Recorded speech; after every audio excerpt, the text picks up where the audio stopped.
All right, so our next book that we're going to get into is The Healing Power of African American Spirituality.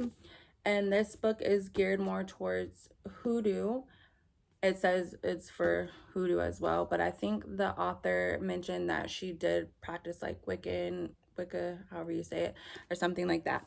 But I thought this book was pretty good. I really enjoyed the way she kind of like broke all the chapters down, and then she gave like a little bit of information. But she has another book I think that I haven't read that has like more information as far as like the foundation of hoodoo, and this one just kind of like dives in. It gives you a little bit of info, but then it gets into the nitty gritty, and she gives some what I'm hoping to be some powerful recipes, and like she gives you like a whole bunch of information about herbs, which totally made me kind of like look at herbs different. Like I know herbs are like super healing, super powerful and stuff, but this just put like the icing on the cake for me. And she gave like information on how to do different like herbal techniques and stuff like that for different things that you might need. She talks about the elements. So she goes into like rites of passage. She gives you information as far as like I think herbs for when you're on your menstruation. She talks about the strength and power of blood, and just so many different herbs, and the witch saying of as above so below, as within so without kind of thing. And she puts that with the herbs and elements and just like different things. And it was just a really nice read. I got through this book pretty quickly. Just again straightforward, gives you the information that you need. So it talks about different things too, like the tricks and mojo bags, the love drawn nation sack.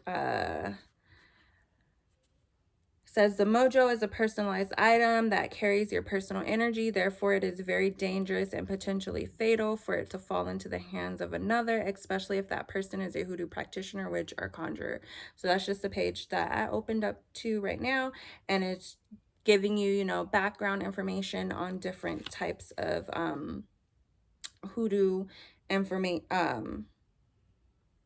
What is it? Like hoodoo, I don't even know the word that I'm looking for, but like things that we would use in hoodoo. She talks about dressing candles. Oh, there we go. Spiritual tools that we would use within hoodoo. And then right here it says spiritual tools, and then healer terms. Let me see. And I don't know, it does go into like a lot of information. It talks about the ATRs, the ADRs, just different stuff and background information. It gives you some information on certain herbs. And then also their healing. And again, like I said, it gives you the information on what herbs to get, how to, the recipes and stuff like that. And I really liked this part too, where she talks about watermelon and like the different like melons and stuff like that came over from Africa and that they use in Africa and stuff like that, and that we use here today. And like I know within the African American community, like we're made fun of for like eating a watermelon, and you see like the little like way back when racist things, and that kind of leaves like a stigma kind of thing as for me as a Black person or whatever with that. But this just made me kind of proud of it. Like this is what my people had to do, and I have like absolutely no problem with that. And for people to sit and like really poke fun of something, for people making a living or eating certain things because that's what they had, is like so super stupid to me. Like it's just really uber ridiculous. But I just love the way that everything just kind of comes together, and like so many things, like as a child where I would like see certain things like within my family members' house, like why do they do this, why do they do that? And it's just like for me it's coming full circle, like okay, all right, I get you. Like this is how stuff is supposed to be. And it's like we kind of went away from that. Like say for instance, like my grandmother's generation kind of had that, even like you know, the distance of that, but then like maybe my mom's didn't, and I'm going back to that. I'm going back to my roots and, you know, what my ancestors want and need from me.